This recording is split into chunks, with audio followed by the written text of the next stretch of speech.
China's 1 trillion fortress expansion அப்படின்னு சொல்லுவாங்க. அதாவது சைனாவினுடைய 1 trillion கோட்டை. இது வந்து வெறும் கட்டடம் கிடையாது. இந்த 1 trillion எக்ஸ்பேன்ஷன் அப்படின்னு சொல்வது இவர்களுடைய பொருளாதார மற்றும் தேசிய பாதுகாப்பு கொள்கை, அதன் பகுதியாகத்தான் இந்த 1 trillion ரூபாய் அளவிற்கு இவர்கள் பல்வேறு திட்டங்களுக்கு செலவிடப் போகின்றார்கள். இப்போ உலக வல்லுநர்கள் சொல்வது $1 trillion. $1 trillion அப்படின்னு சொன்னால் 1 கோடி, அதாவது 100 லட்சம் கோடி ரூபாய். ஏன் அப்படி சொல்கிறாங்க அப்படின்னா, இந்த 100 லட்சம் கோடி ரூபாய் தான் அமெரிக்காவினுடைய இராணுவ பட்ஜெட். அதை வந்து 1.5 trillion மாற்றப் போகின்றார்கள். அதை பீட் ஹெக்ஸத் சொல்லியிருக்கார். ஆனால் சைனா உலக வல்லுநர்கள் 1 trillion ஃபோர்ட்ரஸ் எக்ஸ்பேன்ஷன் பிளான் அப்படின்னு சொல்லியிருந்தா கூட அவர்கள் செலவு செய்ய போவது 1.5 trillion, அதாவது கிட்டத்தட்ட 150 லட்சம் கோடி ரூபாய் அவர்கள் செலவிடப் போகின்றார்கள். இது ஒரு பெயருக்காக அவர்கள் இந்த 1 trillion ஃபோர்ட்ரஸ் எக்ஸ்பேன்ஷன் பிளான் என்று சொல்கின்றார்கள். இதனுடைய ஒரு பகுதியாக இவங்க என்ன செஞ்சுருக்காங்க அப்படின்னா, பெய்ஜிங்கில் இதனுடைய தலைநகரில் ஒரு மிகப்பெரிய மிலிட்ரி கமாண்ட் சென்டர். இந்த மிலிட்ரி கமாண்ட் சென்டர் அமெரிக்காவினுடைய பென்டகான் அதை விட 10 மடங்கு அதிகமாக இருக்கிறது. இதில் வந்து நியூக்ளியர் பங்கர் வச்சுருக்கிறாங்க. அணுகுண்டுகளே போட்டாலும் இது பாதிக்கப்படாத வகையில் இதை கன்ஸ்ட்ரக்ட் பண்ணிட்டு வர்றாங்க. இதை உலக வல்லுநர்கள் என்ன சொல்கிறாங்கன்னா, WW3 பங்கர் அப்படின்னு சொல்கிறாங்க. World War III பங்கர் அப்படின்னு சொல்லிட்டு அதில் எல்லா தொழில்நுட்பங்களும் இருக்கின்றன.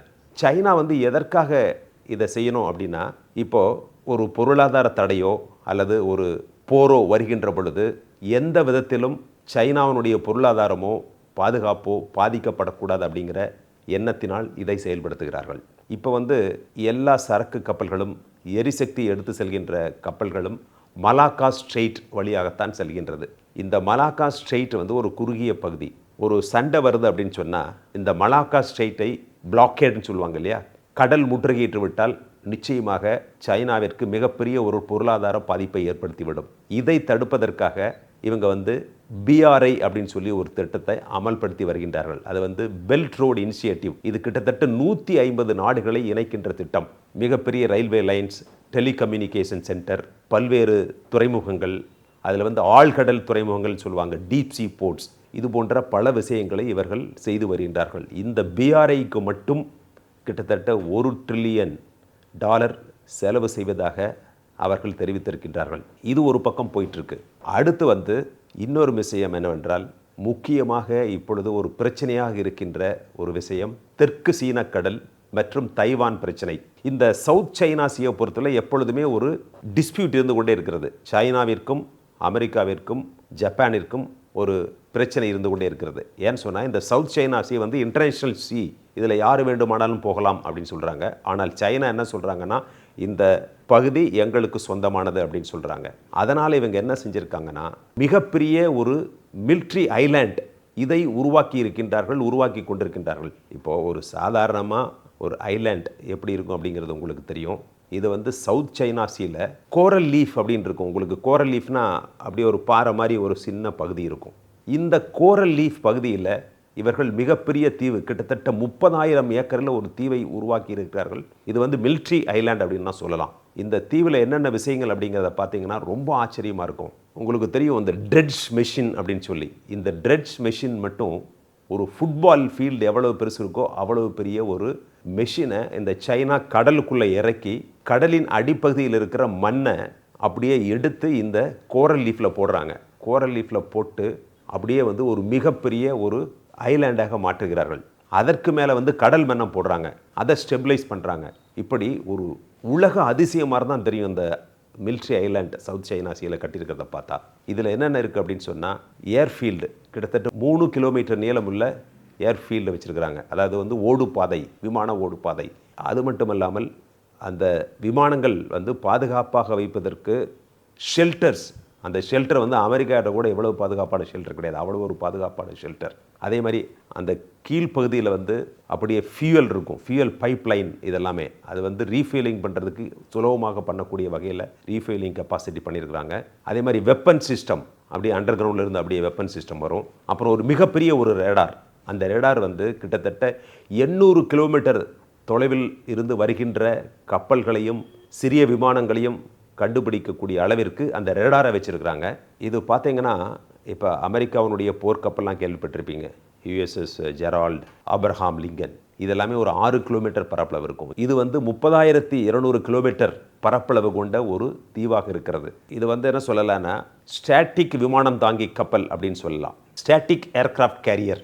அவ்வளவு பெரிய எல்லா வசதிகளும். அது மட்டும் இல்லை, அங்கே வந்து விவசாயம் பண்ணுவதற்கு தனியாக வந்து உங்களுக்கு தெரியும் அந்த க்ரீன் ஹவுஸ் அப்படிங்கிறதெல்லாம் வச்சுருக்கிறாங்க. அப்புறம் ஹவுசஸ் இருக்குது, சோலார் மற்றும் விண்மில் எலக்ட்ரிசிட்டி தயாரிக்கிறதுக்கு, இப்படி எல்லா விஷயங்களையும் ஒரு டவுன்ஷிப்பில் என்ன இருக்குமோ அது. இது வந்து மிலிட்ரி டவுன்ஷிப். இது எல்லாமே டூரிஸ்ட் மாதிரி யாரும் போக முடியாது. அவ்வளவு பெரிய விஷயத்தை அந்த சவுத் சைனா சீல வந்து சைனா கட்டியிருக்கிறது. அது மட்டுமல்ல, இவங்க வந்து டீப் சீ போர்ட்ஸ் ஆழ்கடல் துறைமுகங்களை உருவாக்கி கொண்டிருக்கிறார்கள். ஆழ்கடல் துறைமுகங்கள் மிகவும் முக்கியமானது. இதைத்தான் நம்ம வந்து நிக்கோபார் ப்ராஜெக்டில் நம்ம பார்த்தோம். அந்தமான் நிக்கோபார் ஐலாண்ட்ஸில் நம்முடைய government of India Nicobar project, அதில் கிட்டத்தட்ட 70,000 கோடி ரூபாய் செலவு செய்து ஒரு ஸ்ட்ராட்டஜிக் போர்ட் மற்றும் பல பகுதிகளை கிரீன்ஃபீல்டு இதெல்லாத்தையும் உருவாக்கி கொண்டிருக்கின்றார்கள். அதில் நிறைய கிரிட்டிசிசம் வந்துச்சு, ஏற்கனவே நம்ம வீடியோவில் பார்த்தோம். அதை விட இவர்கள் 100 மடங்கு அதிகமாக சைனா செய்து கொண்டிருக்கிறது. அது மட்டுமல்ல, இதில் வந்து artificial intelligence, quantum computing, telecommunication, cyber security, இப்படி பல்வேறு துறைகளில் இவர்கள் தங்களை முன்னிலைப்படுத்துவதற்காக இந்த 1 ட்ரில்லியன் ஃபோர்ட்ரஸ் எக்ஸ்பேன்ஷன் திட்டப்படி செயல்படுத்தி கொண்டிருக்கின்றார்கள். இதனுடைய முக்கிய அம்சத்தை நான் சொன்னேன். இது வந்து ஒரு தேசிய பொருளாதார பாதுகாப்பு கொள்கை மட்டுமல்ல, கம்யூனிசம் பாதுகாக்கப்பட வேண்டும், கம்யூனிஸ்ட் லீடர்ஸ் பாதுகாக்கப்பட வேண்டும். இந்த கொள்கை எந்த விதத்திலும் பாதிக்கப்படக்கூடாது. அதுபோன்று ஒரு உலக வல்லரசாக இது மாற வேண்டும். பொருளாதாரத்திலும் மட்டுமல்ல, இராணுவத்திலும் ஒரு வல்லரசாக மாற வேண்டும் என்பதே சைனாவினுடைய அடிப்படை கொள்கை. இதன்படி 2027 இவர்கள் வந்து முழுமையான ஒரு இராணுவத்தை உருவாக்கி விடுவார்கள். 2049 சூப்பர் பவர் அப்படிங்கிற ஒரு நிலையை எட்டிவிட வேண்டும் என்பதே இவர்களுடைய இலக்கு. இப்போ உங்களுக்கு எல்லாமே தெரியும், உலகத்தில் சூப்பீரியர் மிலிட்ரி பவர் எது அப்படின்னு கேட்டிங்கன்னா அமெரிக்கா. அதனுடைய பட்ஜெட் வந்து $1.5 ட்ரில்லியன் அப்படின்னு சொல்லி பீர் ஹெக்ஸத் சொல்லியிருக்கார். ஆனால் சைனாவில் வந்து கிட்டத்தட்ட $500 பில்லியன் தான் பயன்படுத்துகின்றார்கள் இந்த மிலிட்ரி பட்ஜெட்டிற்காக. ஆனால் அமெரிக்காவை பொறுத்தளவில் 3 மடங்கு அதிகம். இதை வந்து சைனா வந்து எதிர்த்திருக்கின்றார்கள்.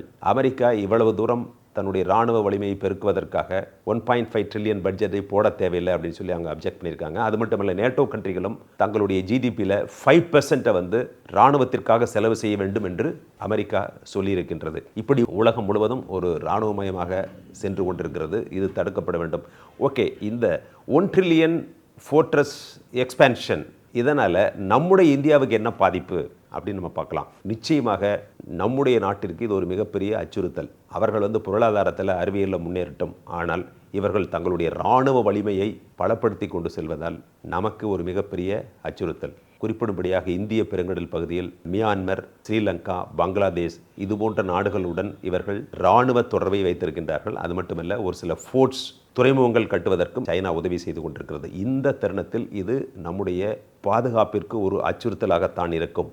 அதற்காகத்தான் இது போன்ற நிக்கோபார் ப்ராஜெக்ட் போன்ற ஒரு சிறிய திட்டங்கள் இந்தியா இப்பொழுது செயல்படுத்தி கொண்டு வருகின்றது. எனவே சைனா ஒரு புறம் அவர்கள் தங்களுடைய வலிமையை பெருக்கிக் கொண்டே சென்றாலும் அதற்கு இணையாக நம்முடைய நாடும் செயல் திட்டங்களை விரிவடை செய்ய வேண்டும்.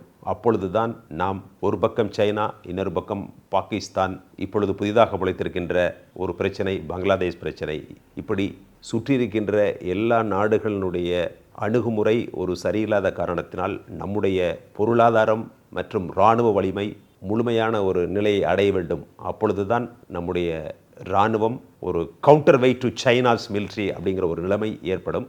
இது நிச்சயமாக விரைவில் உருவாகும் என்று நாம் நம்புவோம்.